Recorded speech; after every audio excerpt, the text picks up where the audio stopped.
Welcome to the Cricket Roundup. Today's program is rather unexpected. We were planning on having a show tomorrow about Pakistan and New Zealand's T20. However, Mohammad Amir's announcement that he is retiring from international cricket has prompted us to look into the matter. It's a case of what ifs and what could have been. The unfortunate tale of Mohammad Amir, his own personal train wreck that he could have avoided had he not indulged into fancy fixing, unfortunately, rather spot fixing. PCB could have dealt with the case better. Mohammad Amir has said that PCB's management is torturing him, and in the current setup, he cannot continue to offer his services to Pakistan. There are obviously two sides of the story. The starting point is Mohammad Amir going corrupt and destroying his own career. He has no one else to blame for that. The PCB's treatment afterwards hasn't been great either. They had the opportunity to have an internal inquiry and maybe ban him for a couple of years. They decided not to and went to ICC. ICC has a minimum penalty of 5 years, and that potentially destroyed whatever future opportunities he had. We have other examples like Marlon Samuels, the famed West Indian all-rounder who played a pivotal role in their T20 World Cup victory. He was found involved in such similar activities, and he was banned for 2 years by the West Indies Cricket Board. There wasn't any need of the drama. Since his return, Mohammad Amir obviously hasn't been the same potent force.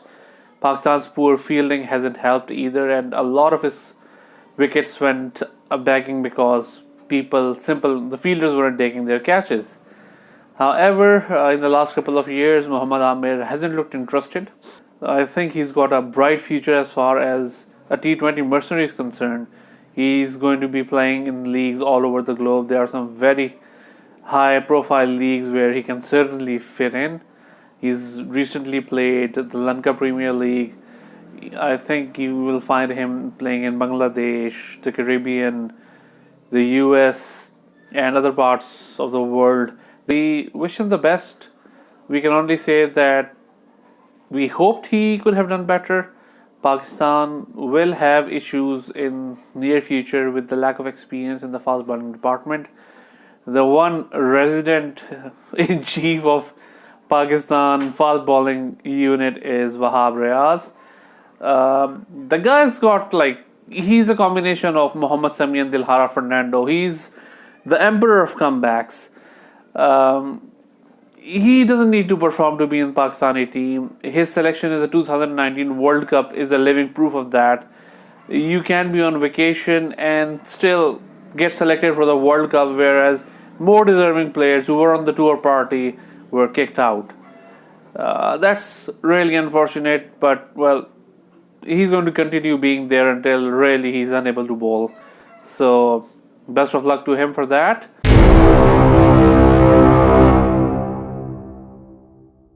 A more concerning news though is the possibility of Mohammad Yousaf becoming the chief selector of Pakistani team.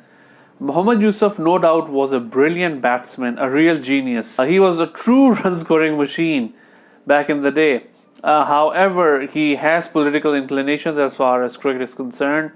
His rebellion with a number of other players against Yunus Khan as captain is a living proof of that. Now, the details never really came out of that inquiry where they discussed all this, but whatever came to fore wasn't really pretty. Mohammad Yousaf as a captain wasn't very successful either. He led Pakistan to a tour of Australia where Pakistan did not win even a single match. So one can only hope that we have a better candidate. Mohammad Akram seems to be a more sane option. Inzamam, with all his shortcomings, was a pretty good chief selector until the 2019 World Cup selection. Some of them were really dubious. Somehow I don't feel Mohammad Yousaf is in the same caliber when it comes to the managerial skills, and despite of great understanding of the game, I don't see Mohammad Yousaf as a useful chief selector.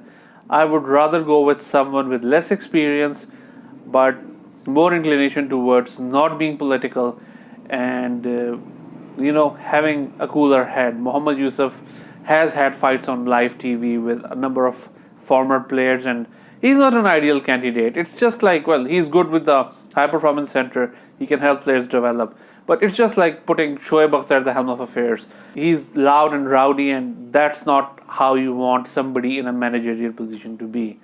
So Muhammad Akram or some of the other candidates, I'm sure, can do well. I am definitely not a fan of Mohammad Yousaf being the chief selector of Pakistan. So let's see how it unfolds, and see you after Pakistan's game tomorrow.